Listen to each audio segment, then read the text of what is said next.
Ngasisu mahausagumna mayamgidamakta nungairaba Phunga Wari ama puduna lakjari. Wari asigi mamingna Thawai mi Oirammi. Matam amada chauren kauba nupa ama leirami. Chauren magini haibada kanasu leitre. Numit khudingi khun thungna chatlaga thabak sui. Numit tasilaklaba matamda mayumda halai. Asum tauraga mahaki punsi ase lelami. Chauren maga khangnajaba leikaigi leisabi ama leirami. Mahaki maming lembi kaurami. Ngasisu chauren thabak sururaba matungda mayumda halakpani.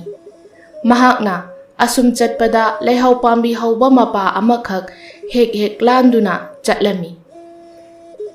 Ngasisu asum lakpana leihau pambi makhong ado yausilakle. Chauren mathanta makhong ado gam thangduna chatli. Madugi mafam ado mi kayasu chattaba mafam oirami. Haujiksu mafam adugi akoibada kana ama uge phangde. Chaurendi akiba haiba adusu karisu khangba mi nate. Mahakna asum chatlingai tanja aduda tungda mi amakhak lakpagi mawong taurai. Chauren ahanbada karisu khande. Nungsit chitpada una akang balengbo oiramgani haina khali. Amuksu hanna taurai. Chauren mamai khajiktang onthoktuna yengi. Kanasu leiba ude. Masidagi mamai leithoktuna amuk lakli. Adubu leihau pambi adugi makhongda leiriba leinagi thawaina chaurenbu kaudi kauning kaubadi ngamdana leihauri. Chauren mayum yauri. Thokiba khudingmak makha tana hena khanjilludre. Mathanta laibani magi chak thongpham thokpa khara thongle. Aduga chak adu charaga thabak chatlubagi waraduna pothakre. Mathangi numitki ayukni chauren chak ensang nganta thonglaga thabak chatnaba loisili. Mahakna mangolda leiringai tanja aduda lembi makhutta ensang napi khara pairaga chauren gi mayum aduda changlai. Chauren ubada magi haunabi ngang bahaurai. As aisune phanangana lakpani nang bajanati sattaugi loisinbana hekta halami. Asi hairaga ensang napi ado mangonda thamlaga masu churi aduda phamtharai. Mahakna leibak makhada phamthakiba adu ubada chauren hairai. Phajana phambu kaidoge asidasu mora leire chingsilaga phamu yadro leibak makhaduda phamladi loina motpa tare ne. Motningba makhai motlasan kuina phambasu yaroidabasida thabakni haidana nonganbadagi numita phauba adum chatlagale. Thabak chindrise aikhoi khakta ngaira male. Miga se wari amukta sanajage phangponte. Mayumdaga laaga wari sanajage taurabasi phauba sanaba phangmanate taurisi. Lembia nangna wangangbasi chumna dum ngangba yadro. Nangbu kochi amuk kotlaga ngangaga leitraso. Gyan tamandabagi nganglibani. Natene nangi thabakse nong phadok lepada yadrabra haiba. Hek lepada sini kaina haiba leibro haiba. Aina nungti khudingi chatlise hayengwai aikhoi ani nungaina leinabani. Hayengwai chattanaba haujik loina chathaurini. Yare taningdre hayengwai gi khanbiruran nang ama thakpa haise lembi dadine se khukapi se tik launa kaplaga thakpige nang ama thakpabu wa oine hek ngangi. Hayengwai ne wadanaba hotnabada saru sayang loina suoga punsi nungsangna leiba phangdanabani. Lembia nangi wa khuhaidudi ikaibam yausele. Nang thaunadu yam pharadi haujik hekta yumda pusillaga thammasira khangde. Yare bungo narindi pandana ngangakanu ko wado. Haujik aina sida phamlisichu nangdi chatlaningamani ne. Mikup phanaga lehaningam mande nayumsida. Hoise pharise laikai mina uraga phajabanate. Aisu thabak chatlage nangsu chatnaba tawro lao. To aina haibaga tawbaga haire isini Nang adumaina hairadi sukchat hik chatloi aidine sida phamaga leirani mappa kanana modo leichin dawrige naril leiraga ai talu ai nangamle adum phamni magi waduda chawren na amuk phagi ta thoaga hairei saukhibasina onthok na saugankhre hayengwai aina saubagi matam phangloi dawri nangna loi hek saudokhibada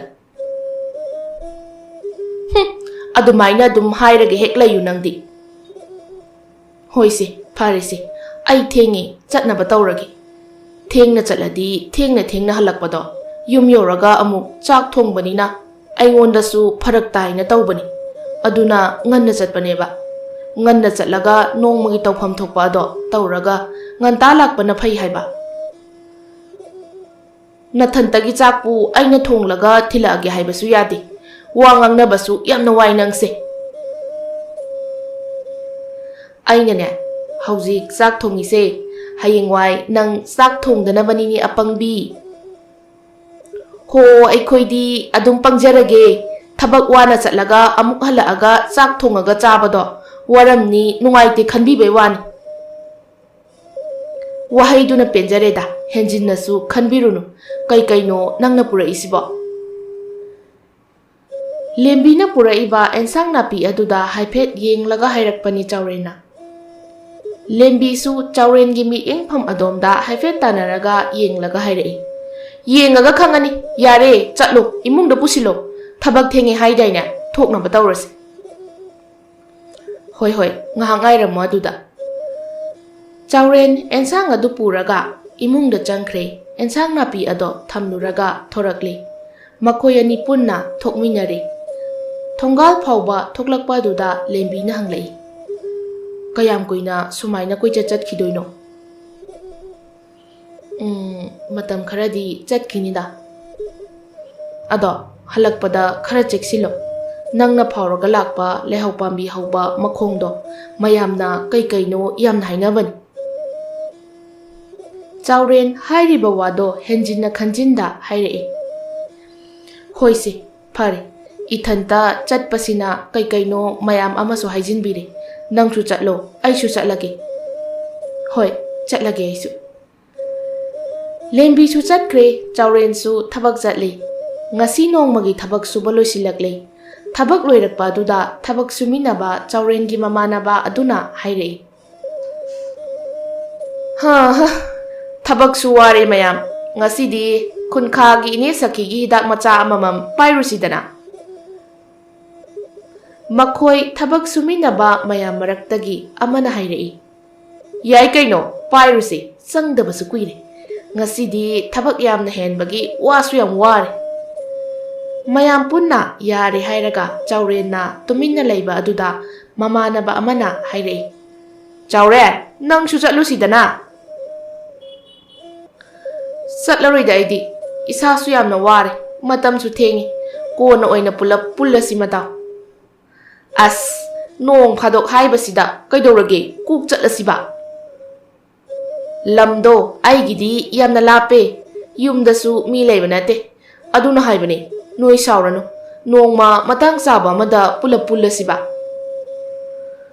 hoi pharak tarani hairabani na kaidi upai lei aikhoi khakta hek changu bahaiduni adudi mayam thabakse loisinaba tawrasi mayam thabak to loisinkhre thabak loiraga makhoi kharadi khunkaromda chathore chawren su mayum lomda mathanta lai mahakna sum lakpada lehau pambi ado khajik lanthokpa matamdani tungdagi chawren gi maming kaurei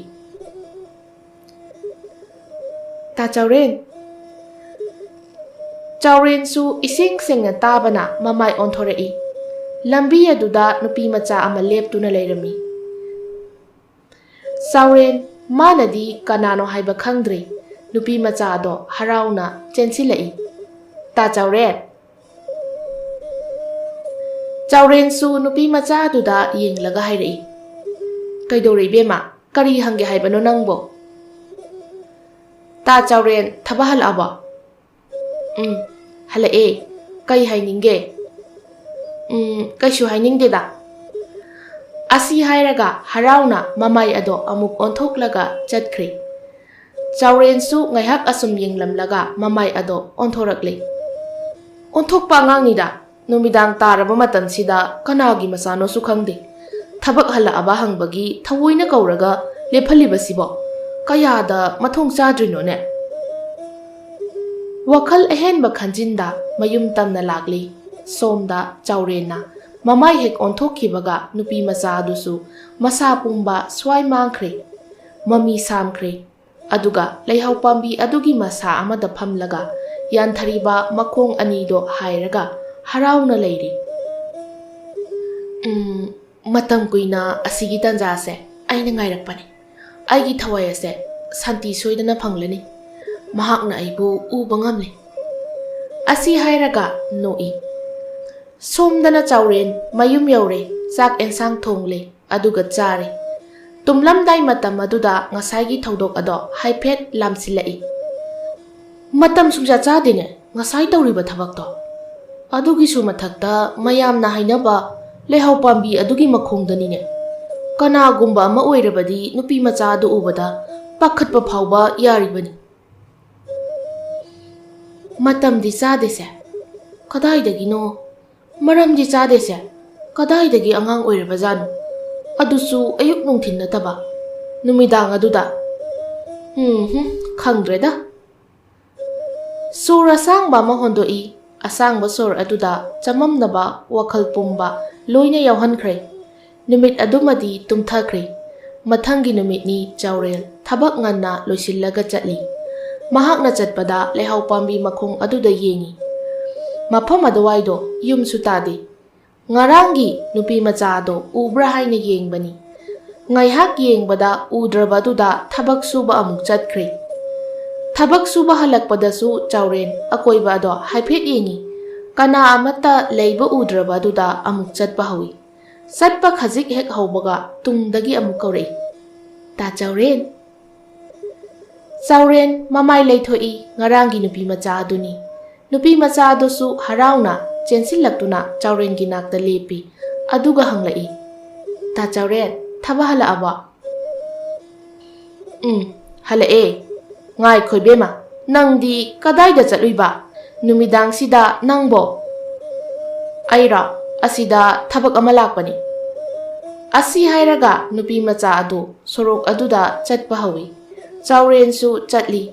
Chauren na khangningbana henduna hanglai. Nangbu kadaidagino ibema mingna kari kauba.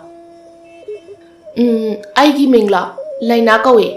Adota Chauren ai nangonda wa ama haigadabo leibo.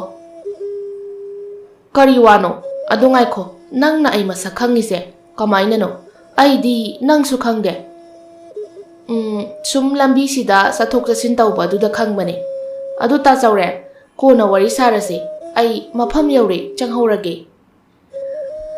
Asi hairaga thongal asangba amada changkhre. Chauren waga haiba nangde masu ngaihak yenglamlaga mayumda chatkhre. Chauren hek chatkhibaga leina makhong thangna chatna mami asum samkhre. Mathangi numit aduni Chauren thabak lagle. Ngasidi thabak lakpada leihau makhong yaurakpada leinana leihau makhong aduda leplaga mangonda yenglaga leiramba aduda kaurai. Leina nangdi aduda kaidawrino? Leina Chauren na kaurakpa aduda harauna chensilai. Ta Chauren nang hauji kaurido aingondara. Mani ne nangondani ne nangi mingbu leina kawi haidana nangna haibadaine. Hai. Makoyani adu chatna wari saba hawi. Ado nangbu sida kaidawramino? Aira sum kanano mangairambani. O nangbu swaidagiro? Ha aira ado aina ta Chaurenda wa ama haini haibado. Hoine ado kai wano hairodana. Haigeba ado ngasido matang yamna zadre. Leina nang nathanta sida leiramisibu kidro? Kideda kamaina kidoino? Ado ta Chauren ai yamna sangna lai Ai halage, thabak suba chatlo. Horen halakpada aina amuk asida thabak chatpada thengnase. Chaurena, numidangda kai thabak chatlino hange khanba phawba nangdi. Wado hairamlaga, matung onthoktuna chatkri. Chauren chatkriba aduda haifet yengi, mamai amuk onthoklaga, makuk hairap haiduna mathanta soli. Karamba ngangone siba, onthoknasu tahana ureda. Asi hairaga asum lagli, adubu chauren, maga thainaduna chatkiba mi makhai, chaurenda munna yenglaga chatkibado, chauren mana wari sanaringaida uhaudre. Somda masu wakhal ehenba khandana thabak suba amuk hauri. Asumna laina amadi chaurena thabak suba chatpa amadi halakpada kuidrasu ngayhak asum wari sanaba hauri. Kuibadi natte ngayhaktang sanaraga laina yamna sangna chatle haiduna hekta mayumda chatkini. Chaurensu wa kaya amadi hangbani adubu lainana thaiduna paukumpi. Wa ama haini haiduna su machinda toina soli. Chauren thabak chatli lainaga su wari sanari. Ta chauren nangna thabak surise karamba mafamdano. Aina thabak suri siro asidagi khara chatlaga laikai ama lei adudani. O tanja aduda lambida lakpa ahaldo chaurenna uraduna kawi. Tada kadaida lengbirubano? Nupado chaurenda munna yenglaga khumlai. Asida lainasu ahaladuda haifet yenglaga hairei. Asina kanano ta chauren?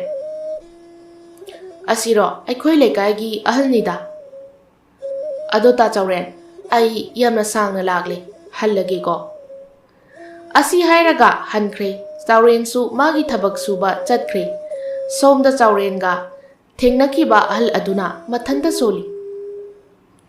Masa mathanta wari saraga chatliba sibu mathanta leibaduda ngauraba zatla khangdene. Ahal aduna asum chatpada mau makhaina wari saraga leibado tarami.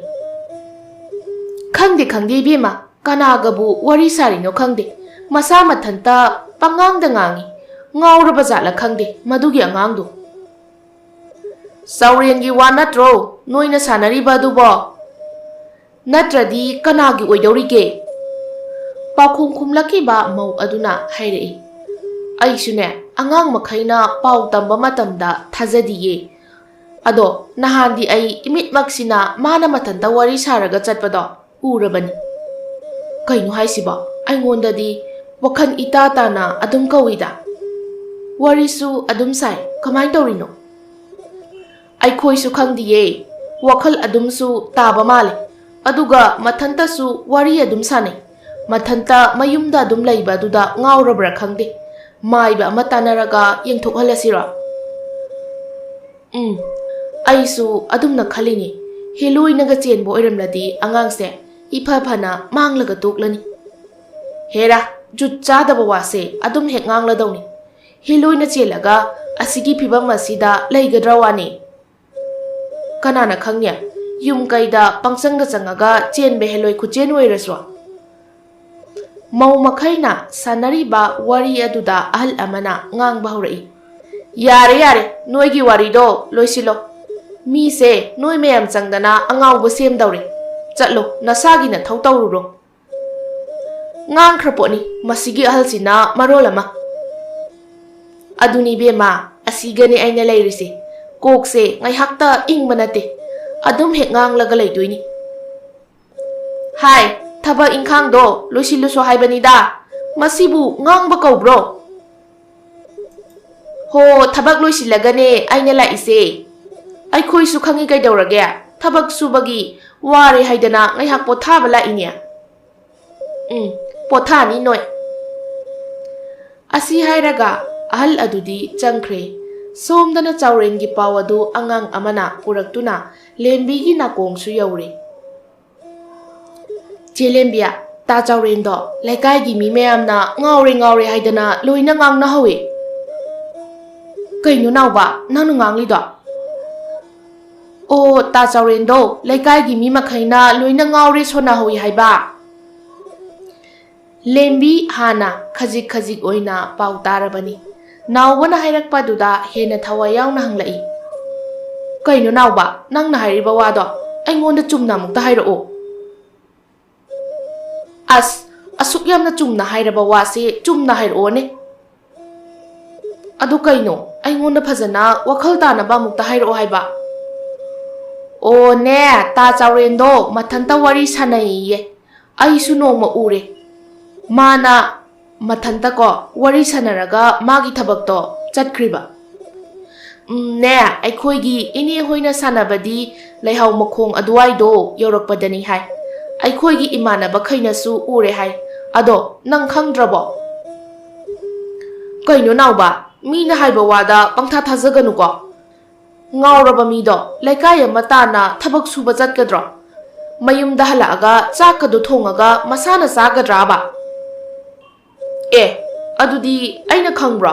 ꯑꯩꯈꯣꯏ ꯏꯅꯦ ꯍꯣꯏꯅ ꯁꯥꯟꯅꯕ ꯋꯥꯔꯤꯗꯣ ꯅꯪꯉꯣꯟꯗ ꯇꯝꯕ ꯂꯥꯛꯄꯒꯤ ꯋꯥꯅꯤ꯫ ꯌꯥꯝꯅ ꯁꯥꯎꯔꯒ ꯇꯣꯛꯎꯅꯥ, ꯃꯇꯨꯡ ꯃꯅꯥꯎ ꯇꯝꯕꯤꯔꯣꯏ꯫ ꯑꯁꯤ ꯍꯥꯏꯔꯒ ꯉꯥꯡꯗꯨꯅ ꯆꯦꯟꯈꯤꯒꯦ ꯇꯧꯏ꯫ ꯂꯦꯝꯕꯤ ꯑꯉꯥꯡꯗꯨꯒꯤ ꯃꯈꯨꯠꯇꯣ ꯇꯥꯞ ꯐꯩ꯫ ꯐꯥꯒꯤ ꯇꯧꯕꯅꯤꯍꯦ, ꯅꯪꯁꯨ ꯑꯣꯟꯊꯣꯛꯅ ꯁꯥꯎꯒꯟꯈ꯭ꯔꯦ꯫ ꯉꯥꯏꯍꯥꯛꯇ ꯉꯥꯏꯈꯣꯕ, ꯑꯩꯅ ꯀꯩꯅꯣꯝ ꯄꯤꯖꯗꯣꯏꯅꯤ꯫ ꯑꯗꯣ ꯅꯪꯁꯨ ꯑꯃꯨꯛꯇ ꯈꯜꯂꯨꯅꯦ, ꯇꯥ ꯆꯥꯎꯔꯦꯟꯗꯤ ꯃꯊꯟꯇ ꯃꯌꯨꯝꯗ ꯂꯩꯇ꯭ꯔꯥ? ꯂꯩ꯫ ꯑꯗꯨꯗꯤ ꯃꯥ ꯃꯊꯟꯇ ꯆꯥꯛ ꯊꯣꯡꯉꯒ ꯆꯥꯔꯣꯏꯗ꯭ꯔꯥ?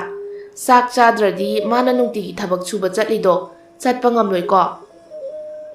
ꯉꯝꯂꯣꯏ꯫ ꯑꯗꯨꯗꯤ ꯃꯥ ꯀꯃꯥꯏꯅ ꯉꯥꯎꯔꯦ ꯍꯥꯏꯗꯣꯏꯅꯣ? ꯑꯁ, ꯑꯗꯨꯗꯤ ꯑꯩꯁꯨ ꯈꯪꯗꯦꯗ꯫ ꯑꯉꯥꯡ ꯑꯗꯨꯗ ꯍꯥꯏꯖꯕꯒꯤ ꯋꯥꯅꯤ ꯂꯦꯝꯕꯤꯗꯣ ꯃꯁꯥ ꯃꯊꯟꯇ ꯃꯀꯣꯛ ꯑꯗꯨꯅ ꯃꯌꯥꯝꯅ ꯍꯥꯏꯅꯔꯤꯕ ꯋꯥꯁꯦ ꯀꯔꯤꯅꯣ ꯍꯥꯏꯗꯅ ꯖꯥꯠ ꯖꯥꯠ ꯈꯟꯖꯤꯟꯕ ꯍꯧꯔꯛꯑꯕꯅꯤ꯫ ꯍꯌꯦꯡ ꯆꯠꯂꯒ ꯃꯥꯒ ꯋꯥꯔꯤ ꯐꯖꯅ ꯑꯃꯨꯛꯇ ꯁꯥꯟꯅꯔꯨꯔꯒꯦ꯫ ꯑꯁꯤ ꯍꯥꯏꯔꯒ ꯄꯥꯎ ꯄꯨꯔꯛꯄ ꯑꯉꯥꯡꯗꯣ ꯊꯦꯝꯅꯕ ꯍꯣꯠꯅꯈ꯭ꯔꯦ꯫ ꯅꯨꯃꯤꯗꯥꯡꯒꯤ ꯃꯇꯝꯅꯤ, ꯆꯥꯎꯔꯦꯟ ꯊꯕꯛ ꯍꯜꯂꯛꯂꯦ꯫ ꯂꯩꯅꯥꯁꯨ ꯂꯩꯔꯝꯃꯤ꯫ ꯆꯥꯎꯔꯦꯟ ꯂꯩꯅꯥꯅ ꯅꯨꯡꯇꯤꯒꯤ ꯂꯩꯔꯝꯕ ꯑꯗꯨꯗ ꯅꯨꯃꯤꯠ ꯈꯨꯗꯤꯡꯒꯤ ꯀꯣꯛꯇ ꯊꯣꯛꯄ ꯋꯥꯍꯪꯗꯣ ꯉꯁꯤꯗꯤ ꯆꯤꯟꯕꯥꯟ ꯌꯧꯔꯛꯂꯦ꯫ ꯀꯩꯒꯤꯅꯣ ꯅꯪꯅ ꯅꯨꯡꯇꯤ ꯅꯨꯃꯤꯠ ꯈꯨꯗꯤꯡꯒꯤ ꯂꯩꯔꯝꯃꯤꯁꯦ? ꯑꯗꯨꯁꯨ ꯅꯨꯃꯤꯗꯥꯡ ꯑꯁꯤꯗ?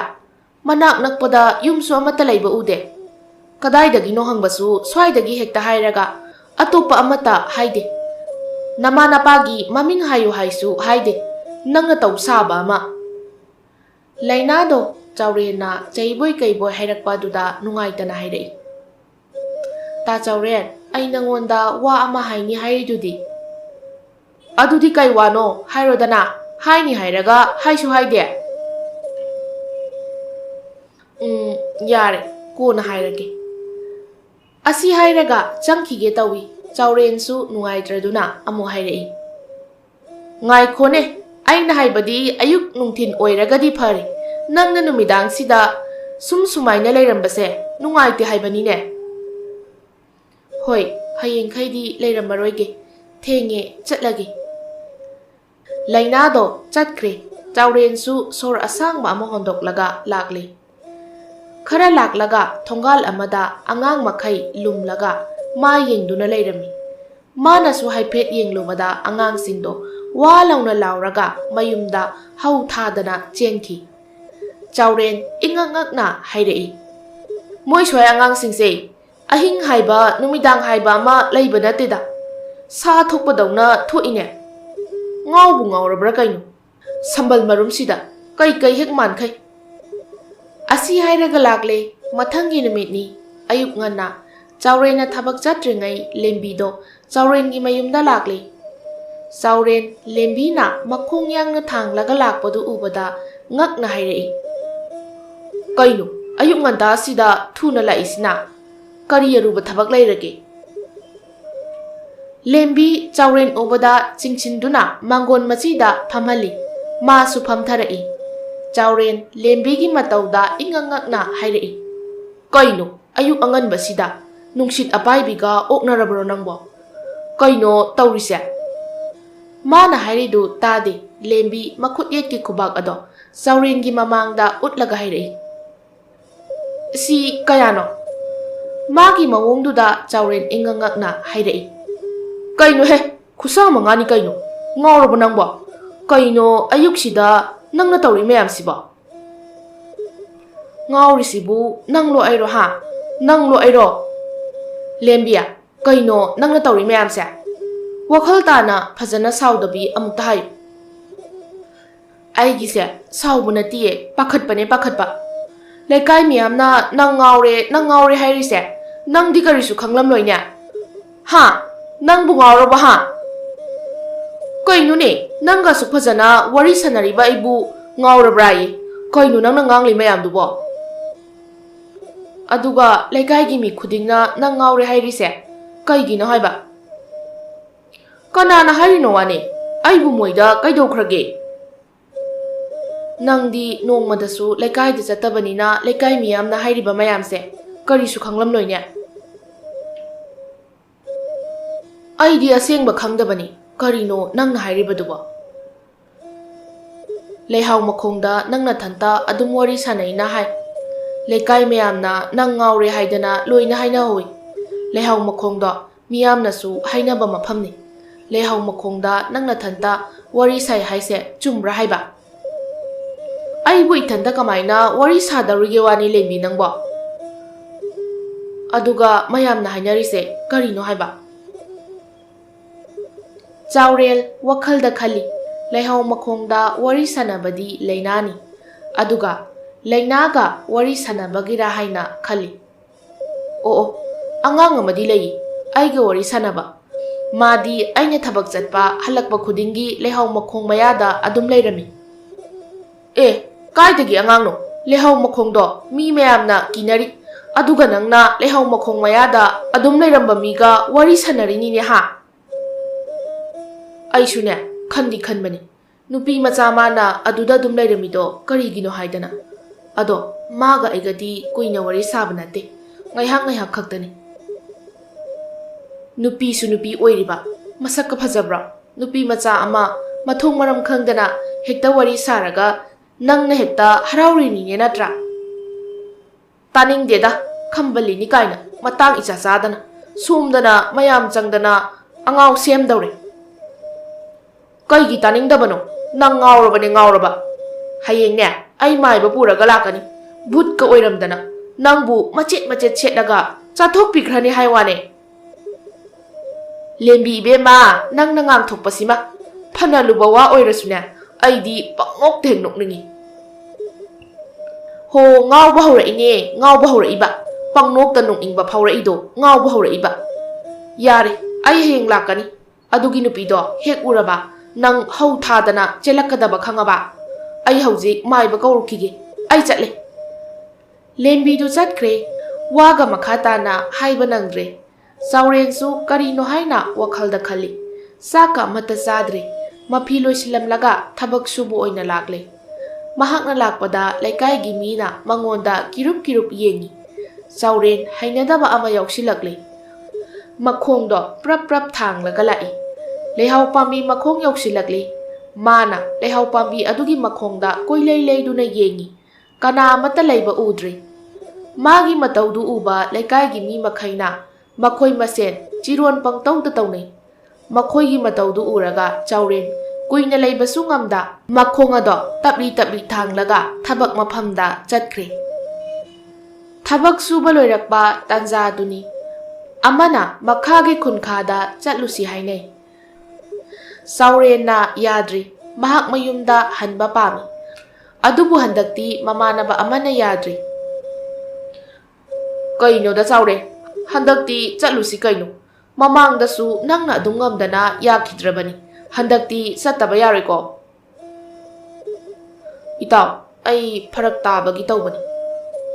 Ai khoisu loina yum leirine nong phadok chatsi haibada yamna wakhal taba sajilakanuda. Adugi nate daita. Hoi, phare, chalasi. Asini phattaba sanga loinabagi nungaiba mangba haibado karibu kanagani. Hakchang, sel, matam pumnamak mangnabani. Adubu Chaurensu chatluri. Ngasi yumda halakpadadi khara thengi. Yusu phajana ngawre. mathanta sum lai. Laikai gi mina ai bu ngawi kai. Ai utki. Ai na wari sari do ai utki. Asi haina leihau makhong yausilakli. Akoiba duda lei duna yengi. Kana su leiba ude. Ai leite ne. Ai na khara ngangkhibagi oirazala. Leina. Ho leina. Ta chaure. Leihau makhongdagi ni khumla ibado. Chauren su uraduna Leinagi manakta changsili. Oh, nang leidi leiramya. Leina, ai wa khara haigi ngasidi. Ta chauren, ai su nangonda wa kita haige. Phamu. Sida kirunu. Ai leiri. Kanamata karisu tauroi. Ai leiri. Phamu ne. Ngamboi ngamdaboi phamthara chaurendo. Leina su tapna phamthara Chaurena. Kaino nang na haini haiba wado ha na hairao. Ta chauren aigi aronba punsi wari amale. Hai. Ta chauren ai ase taibang minatiye. Thawai ni thawai. Asiba thawai. Aina khanglabani. Tauri mayam se maram chadi haidana. Ado warido adudagi hauradi ai kirani. Kanna kidrikan sida phatlira une. Kigano ai kaisu taura. Ta chauren ai khunna madagini. Aigi ima leitre. Ipana ima atombi ama pusilai. Ipasu ikuidana laikidre. Ima atombina aibu yoklakpani. Ima atombido aibu machani haina khanba ngamde. Hundokluba yadabagi yoklibani. Aina wakhal mapung phadringai inkhalakbagi tanja duda mahakna selgidamak aibu yonthoi. Aina yade. Aduda lekaina khangbiduna aibu kalli. Matamduda imatona aibu yamna sauki. Imatondo machasu yaude. Mahakna phattaba lai sanarakpa hauki.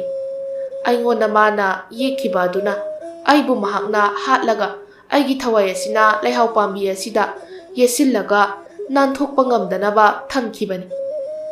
Mahakna leiri makhaidi aigi thawai ase mahakna phajinduna thambani. Haujikti mahak taibang palase thadokduna chatkri. Aigi thawai asidi mahakna ningtamhalamdre. Aigi maramda kanadasu hairamdre. Ayama sida leirabanina aigi samin phangnaba aina hotnabada makhoina lana ukibani. Leihau pambi ase makhoina akiba phawkibani. Aina thokpa yariba aigi thawaina chatpa yarise. Aina nahan nongma changhauba thongal aduga nungti numit khudingi ta chaurena thabak chatpada wari khara sanaraga ai lehauba mafam aduga madu khaktane. Aina aigi thawai ase nongmadi soidana iningtamgani haina khanki. Aibu ubiba mi ama lakani haina khali. Nongma ta chaurelna aina lambi mapalda phamlaga leiba ubada phamgano lambi mapani hairambado maduda ta chaurena aibu uba ngamle haina khanki. Chauren ningsinglai mahakna thabak ahanba chatpa numita leihau makhong asida mathanta lambi mapalda miyoi ama phamhaubani. Mahakna lambi mapalni adumna tawgano haina hairambani. Leina wari makha tarai. Aina adudagi ta chauren bu kaugedi khanba adubu ai ngamdre. Mamangda aina kaukhiba miyoi amatana afaba takidri. Ado nongmadi ai kaure. Ta chaurena aibusu khangbire. Numidangi matam khaktanatana ayuk nungthilgi matamdasu atopa miyoi amatana udrasu ta chaurena aibu ubire. Aigi punsi warise masini. Aina ta chaurenda wa ama haigani haina haibadu. Chauren nisaga loina hanba jatni. Mahak laikai mina mathanta wari sai haibagi maram loina wakhalakle. Masana khara kigandaba oibagi pharabani. Mahakna nahan makai wari saribasi asiba thawai amagani haina khalakli. Adudi hauzi nangna pamlibasi karino. ता चौरेन ꯑꯩꯒꯤ ꯊꯋꯥꯏꯁꯦ ꯁꯥꯟꯇꯤ ꯂꯩꯕ ꯄꯥꯝꯃꯤ ꯂꯩꯍꯥꯎ ꯄꯥꯝꯕꯤ ꯑꯁꯤꯗ ꯌꯦꯠꯁꯤꯜꯂꯒ ꯂꯩꯔꯤꯕ ꯑꯩꯒꯤ ꯊꯋꯥꯏ ꯑꯁꯦ ꯑꯃꯨꯛꯇ ꯍꯟꯗꯣꯛꯄꯤꯌꯨ ꯑꯩ ꯂꯩꯔꯝꯂꯦꯟꯗ ꯏꯪꯅ ꯆꯠꯆꯈ꯭ꯔꯒꯦ ꯅꯪꯒꯤ ꯑꯄꯥꯝꯕꯗꯣ ꯑꯩꯅ ꯁꯣꯏꯗꯅ ꯊꯨꯡꯍꯟꯒꯅꯤ ꯑꯗꯨꯒ ꯑꯩ ꯉꯥꯎꯗꯦ ꯍꯥꯏꯕꯁꯦ ꯃꯌꯥꯝꯗ ꯎꯠꯀꯅꯤ ꯑꯗꯨꯗꯤ ꯑꯩ ꯆꯠꯅꯕ ꯇꯧꯔꯒꯦ ꯃꯇꯝꯁꯨ ꯌꯧꯈ꯭ꯔꯦ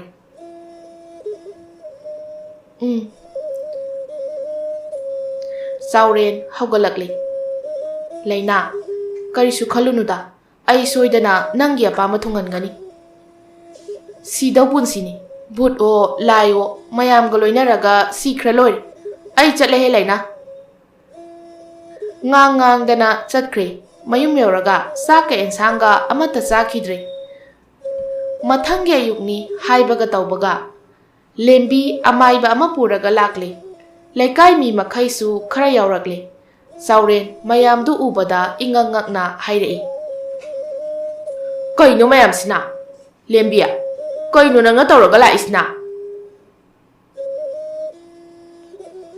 ꯁꯤꯅ ꯐꯗꯣꯏꯅꯦ ꯅꯪ ꯉꯥꯎꯗꯦ ꯍꯥꯏꯕꯁꯦ ꯃꯣꯏꯅ ꯈꯨꯗꯝꯅꯤ ꯂꯦꯝꯕꯤ ꯀꯣꯏꯂꯥꯡ ꯍꯦꯛ ꯂꯥꯡꯉꯤ ꯑꯃꯥꯏꯕ ꯑꯗꯨꯕు ꯐꯛ ꯊꯥꯔꯒ ꯐꯝꯍꯜꯂꯤ ꯆꯥꯎꯔꯦꯟꯁꯨ ꯐꯝꯍꯜꯂꯤ ꯑꯃꯥꯏꯕ ꯑꯗꯨꯅ ꯆꯥꯎꯔꯦꯟꯒꯤ ꯃꯈꯨꯠ ꯄꯥꯏꯔꯒ ꯌꯦꯡꯉꯤ ꯃꯌꯥꯝꯗꯣ ꯈꯤꯇꯪ ꯂꯥꯞꯇꯛꯅ ꯂꯦꯞꯄꯤ ꯆꯥꯎꯔꯦꯟ ꯃꯁꯥ ꯑꯗꯣ ꯇꯟꯕ ꯑꯃ ꯌꯥꯎꯁꯤꯜꯂꯛꯂꯤ ꯃꯃꯥꯏ ꯃꯃꯤꯠ ꯂꯣꯏꯅ ꯁꯨꯛꯊꯔꯒ ꯃꯈꯨꯔꯨ ꯀꯨꯟꯗꯨꯅ ꯂꯩꯔꯤ ꯑꯃꯥꯏꯕ ꯑꯗꯨꯅ ꯍꯥꯏꯔꯛꯄꯒꯤ ꯀꯨꯟꯕꯅꯤ ꯑꯃꯥꯏꯕ ꯑꯗꯨꯅ ꯃꯃꯤꯠ ꯉꯥꯏꯍꯥꯛ ꯎꯏꯁꯤꯜꯂꯒ ꯌꯦꯡꯂꯒ ꯍꯥꯏꯔꯛꯏ ꯑꯁꯤꯕ ꯊꯋꯥꯏ ꯑꯃꯒ ꯂꯣꯏꯅꯔꯒ ꯂꯩꯔꯦꯗꯅ ꯁꯤꯗꯤ ꯂꯦꯝꯕꯤꯅ ꯑꯩꯅ ꯍꯥꯏꯗ꯭ꯔꯥ ꯅꯨꯄꯤꯗꯨ ꯃꯔꯝ ꯆꯥꯗꯦ ꯅꯨꯃꯤꯗꯥꯡꯗ ꯃꯥꯅ ꯂꯩꯔꯝꯃꯤꯗꯣ ꯍꯥꯏꯗꯅ ꯍꯩꯃꯥ ꯑꯁꯤꯕ ꯊꯋꯥꯏ ꯑꯃꯒ ꯅꯨꯡꯇꯤ ꯈꯨꯗꯤꯡꯒꯤꯅꯤꯅꯦ ꯅꯪꯅ ꯋꯥꯔꯤ ꯁꯥꯔꯤꯁꯦ ꯍꯣꯏ ꯃꯥꯅꯦ ꯆꯥꯎꯔꯦꯟꯅ ꯍꯥꯏꯔꯛꯄꯅꯤ ꯆꯥꯎꯔꯦꯟ ꯅꯤꯡꯊꯤꯖꯅ ꯐꯝꯊꯔꯛꯏ ꯑꯗꯨꯒ ꯉꯔꯥꯡ ꯊꯣꯛꯈꯤꯕ ꯊꯧꯗꯣꯛ ꯑꯗꯨꯒꯤ ꯃꯔꯝꯗ ꯋꯥꯔꯤ ꯄꯨꯝꯕ ꯂꯤꯔꯛꯏ ꯃꯌꯥꯝꯗꯤ ꯋꯥꯔꯤꯗꯨ ꯇꯥꯕꯗ ꯀꯤꯕ ꯑꯃ ꯌꯥꯎꯔꯤ ꯑꯃꯥꯏꯕ ꯑꯗꯨꯅ ꯋꯥꯔꯤꯗꯨ ꯇꯥꯔꯒ ꯍꯥꯏꯔꯛꯏ ꯑꯩꯈꯣꯏꯅ ꯉꯟꯅ ꯈꯪꯂꯤꯕ ꯑꯁꯦ ꯐꯔꯦ ꯅꯠꯇ꯭ꯔꯕꯗꯤ ꯃꯈꯥ ꯇꯥꯕ ꯆꯥꯎꯔꯦꯟꯁꯦ ꯀꯩ ꯑꯣꯏꯅꯤ ꯈꯪꯕ ꯅꯠꯇꯦ ꯑꯣꯖꯥ ꯃꯥꯏꯕ ꯑꯉꯥꯎꯕ ꯁꯦꯝꯕꯗꯤ ꯑꯁꯤꯕ ꯊꯋꯥꯏꯅ ꯅꯠꯇꯦ ꯂꯩꯀꯥꯏꯅ ꯁꯦꯝꯕꯅꯤ ꯑꯩꯉꯣꯟꯗ ꯀꯔꯤꯅꯣ ꯀꯅꯥꯅꯣꯁꯨ ꯍꯪꯗꯅ ꯃꯈꯣꯏꯅ ꯉꯥꯎꯔꯦ ꯍꯥꯏꯗꯅ ꯍꯦꯛꯇ ꯁꯟꯗꯣꯛꯏ ꯃꯁꯤꯅ ꯅꯥꯀꯜ ꯑꯃ ꯑꯣꯏꯈ꯭ꯔꯦ ꯑꯣꯖꯥ ꯃꯥꯏꯕ ꯍꯥꯏꯔꯤꯕ ꯂꯩꯅꯥꯒꯤ ꯊꯋꯥꯏꯁꯦ ꯑꯣꯖꯥꯅ ꯂꯩꯍꯥꯎ ꯃꯈꯣꯡ ꯑꯗꯨꯗꯒꯤ ꯑꯃꯨꯛꯇ ꯂꯧꯊꯣꯛꯄꯤꯌꯨ ꯃꯥ ꯅꯨꯡꯇꯤ ꯅꯨꯃꯤꯠ ꯈꯨꯗꯤꯡꯒꯤ ꯋꯥꯅ ꯈꯥꯡꯂꯒ ꯂꯩꯔꯤꯕꯅꯤ ꯑꯃꯥꯏꯕ ꯑꯗꯨꯅ ꯃꯀꯣꯛ ꯈꯖꯤꯛ ꯅꯣꯝꯂꯒ ꯍꯥꯏꯔꯛꯄꯅꯤ ꯑꯁꯨꯝ ꯇꯧꯅ ꯆꯪꯒꯗꯕ ꯃꯄꯣꯠ ꯃꯆꯩ ꯈꯔ ꯄꯨꯔꯒ ꯂꯩꯍꯥꯎ ꯃꯈꯣꯡꯗ ꯂꯥꯛꯂꯤ ꯃꯈꯣꯏ ꯂꯥꯛꯄ ꯎꯕꯗ ꯂꯩꯍꯥꯎ ꯃꯈꯣꯡꯗ ꯂꯦꯞꯂꯒ ꯂꯩꯔꯝꯕ ꯂꯩꯅꯥ ꯅꯣꯛꯐꯦꯠ ꯇꯧꯏ ꯆꯥꯎꯔꯦꯟꯁꯨ ꯃꯍꯥꯛꯄꯨ ꯎꯔꯦ ꯂꯩꯅꯥ ꯃꯍꯥꯛꯁꯦ ꯑꯩꯒ ꯈꯪꯅꯕ ꯅꯨꯄꯤꯅꯤ ꯃꯤꯡꯅ ꯂꯦꯝꯕꯤ ꯀꯧꯏ ꯆꯥꯎꯔꯦꯟꯅ ꯂꯦꯝꯕꯤ ꯃꯁꯛ ꯇꯥꯛꯄꯅꯤ ꯑꯗꯨꯕꯨ ꯂꯦꯝꯕꯤꯗꯤ ꯀꯔꯤꯁꯨ ꯎꯕ ꯅꯠꯇꯦ ꯂꯩꯅꯥꯅꯁꯨ ꯍꯥꯏꯔꯛꯏ ꯇꯥ ꯆꯥꯎꯔꯦꯟ ꯏꯅꯝꯃꯁꯦ ꯌꯥꯝ ꯁꯥꯊꯤꯔꯝꯗꯧ ꯃꯥꯜꯂꯤ ꯃꯁꯛꯁꯨ ꯌꯥꯝꯅ ꯐꯖꯩ ꯂꯦꯝꯕꯤ ꯂꯩꯅꯥꯅ ꯅꯪ ꯐꯖꯩ ꯍꯥꯏꯔꯤꯌꯦ ꯂꯦꯝꯕꯤꯗꯤ ꯋꯥꯈꯜ ꯇꯥꯗꯅ ꯍꯣꯏꯒꯁꯨ ꯍꯥꯏꯔꯤ ꯑꯁꯨꯝꯅ ꯂꯥꯏꯒꯤ ꯊꯧ ꯍꯧꯈ꯭ꯔꯦ ꯑꯃꯥꯏꯕ ꯑꯗꯨꯅ ꯐꯝꯂꯤꯕ ꯑꯗꯨꯒꯤ ꯃꯥꯌꯣꯛꯅꯕꯗ ꯂꯩꯅꯥ ꯐꯝꯃꯤ ꯂꯥꯏꯁꯣꯟ ꯇꯤꯟꯁꯣꯟ ꯈꯔ ꯇꯧꯔꯦ ꯐꯅ ꯀꯨꯏꯅ ꯂꯥꯛꯅꯔꯕ ꯇꯨꯡꯗ ꯂꯩꯅꯥꯒꯤ ꯊꯋꯥꯏ ꯄꯨꯝꯅꯃꯛ ꯂꯩꯍꯥꯎ ꯄꯥꯝꯕꯤ ꯑꯗꯨꯗꯒꯤ ꯁꯠꯇꯣꯛꯈ꯭ꯔꯦ ꯆꯠꯂꯝꯗꯥꯏ ꯑꯗꯨꯗ ꯂꯩꯅꯥꯅ ꯍꯥꯏꯔꯛꯏ ꯇꯥ ꯆꯥꯎꯔꯦꯟ ꯅꯍꯥꯛꯄꯨ ꯍꯥꯏꯅꯤꯡꯉꯥꯏ ꯂꯩꯇꯅ ꯊꯥꯒꯠꯆꯔꯤ ngasi aina asumna isorgi khuyada ingna chikna leiba phanggadoriba ase nahakna phanghanbani aihaknadi nangi karisu tawba ngamdre masigi damaktadi nang aibu waroganu ai chatlagi asi hayam laga mangkhre leinado saure na phawba uba phangkhidre saure mathanta soli nangi na teng pangbasina hena nungaire aigi oinadi mateng amata pamdre lembi khanghai hairei o haujikti yare thau tawba loire nathanta wari sabado lepo handaka amu hauradi nang kaithel do oina thado ani sahi khara haukre lembi amati chaurensu luhongbagi matam yoksilakle makhoi ani gi luhongba do laikai gi mina cheli ꯃꯈꯣꯏ ꯑꯅꯤꯒꯤ ꯍꯔꯥꯎ ꯅꯨꯡꯉꯥꯏꯕ ꯑꯗꯨ ꯎꯔꯒ ꯏꯪꯅ ꯂꯩꯈ꯭ꯔꯕ ꯂꯩꯅꯥꯒꯤ ꯊꯃꯣꯏꯁꯨ ꯅꯣꯛꯐꯦꯠ ꯇꯧꯏ꯫